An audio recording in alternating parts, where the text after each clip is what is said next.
The conversations surrounding the expectations that have been set for men and women have been going on for decades now, but society is still unable to understand why men and women are conditioned to act a certain way. Men have always been expected to be strong and less vulnerable than women, thus creating the expectation for women to be gentle and more emotional than men are. This takes away from the emotional availability that men are allowed to have, which can lead to the perpetuation of hypermasculinity in the household. Hypermasculinity is a psychological term for the exaggeration of male stereotypical behavior. This can include an emphasis on physical strength, aggression, and sexuality. Everywhere in the world, there is a social construct that inhibits men and women from acting a certain way. This is done in fear that their actions will not coincide with the prototype of gender that society has made, which is what people believe is the correct way for men and women to act. In Latin America, there is the social construct of machismo, which in short words is the belief that men must control all the power in the family. Men are considered weak if they cry because the gesture is attributed to femininity, and if a man acts in any way that resembles a woman, then that man is mocked and ridiculed until they are able to convert back to machismo culture. Men and women feel as if they have to conform to the strict gender roles set by their societies, such as how women must always follow the rules set by men. These expectations for men and women are seen everywhere in the world, and they have been created due to the perpetuation of hypermasculinity. The increasing use of gender roles in families are influenced by hypermasculine beliefs and take an essential role in impacting the futures and expectations of youths in society. When women live in a household in which hypermasculinity is perpetuated, women have to face men that believe that they are the dominant sex. Such beliefs can cause women to feel inferior and therefore live with the stigma that women are less important than men are. According to a CDC survey, more than 1 in 3 women will be victims of intimate partner violence in their lifetimes, while more than 1 in 4 men will be. This means that women are statistically more likely to become victims of their intimate partners, which is why society as a whole should be more aware of the gender roles that can lead to these beliefs. One such belief is the role that women are supposed to be the ones who cook and clean the house, basically making them responsible for having to look after everybody in the household.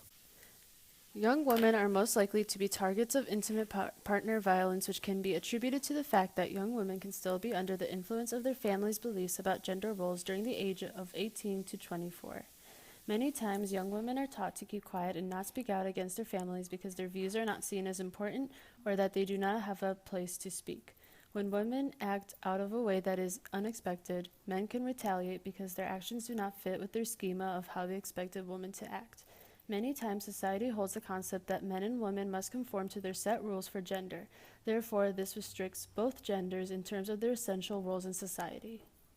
Although women are thought to be the most affected by gender roles, men also have to deal with having to live up to the standards that are set by society in terms of their physical appearance and how they should behave. Men are many times over-sexualized by the general public, but when they retaliate for being seen as a sexual object, these men are ridiculed or harassed for not wanting attention from women. This is why, as shown in the following clip, men will play along to the over-sexualization to downplay the degree of its effects on their mental health. Thank you so much to my fans.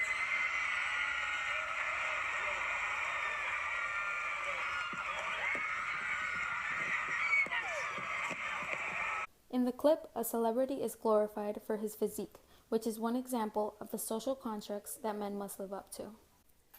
Men may be less associated with gender issues, but they are still victims of society's expectations. Their own seemingly oppressive nature is the source of their oppression due to the hypermasculine beliefs that they feel forced to follow. It is somewhat acceptable for women to take on certain masculine-associated roles or characteristics without facing any repercussions, but for men, it is not the same. From the time they are young boys, men feel limited in expressing their individuality, and if they fail to display a hypermasculine role and show any signs of femininity, they could be subject to harassment and violence. Due to the discouragement of showing either physical or emotional weakness, men are less likely to ask for help. Depression and suicide rates among men are constantly increasing. 76% of all suicide cases are by men, and suicide is the #1 killer for men under the age of 50. There is also a growth in male eating disorders. In the 1980s, male eating disorders represented about 1 in 20 of all eating disorders, but now it comprises of about 1 in 4 of all eating disorders. These are dangerous situations because due to hypermasculine expectations, most men do not seek help. and those who do have a difficult time getting help due to the belief that men do not get eating disorders. Even medical and mental health professionals have been subject to falling for this belief bias. The root of eating disorders can be attributed to the over-sexualization of men. The media creates an ideal muscular but unattainable physique for men which demonstrates their strength and dominance. This image is also promoted in media aimed towards women, thus creating unrealistic expectations in the appearances of men. Many males develop muscle dysphoria, causing them to work out and take supplements excessively, and increasing their susceptibility to permanent muscle and joint damage, heart attack, high blood pressure, and much more. The media also portrays males as one-dimensional, romanticizing power, virility, and aggression. They demonstrate that these roles lead to happiness and success, and no sort of repercussions, which is deemed to happen in real life as demonstrated through violence and damaged relationships. These roles and expectations that men feel obligated to exercise can negatively impact their futures and their places in society.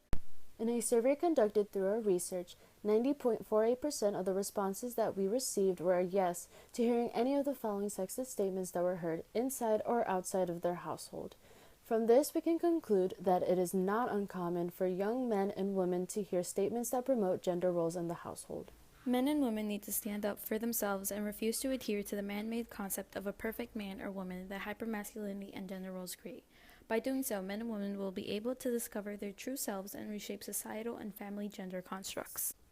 The discouragement of male dominance and the mental rebuilding of power hierarchies can create healthier expectations for both young men and women as they grow up, and can allow them a set foundation for a new and improved vision of gender roles for the next generation.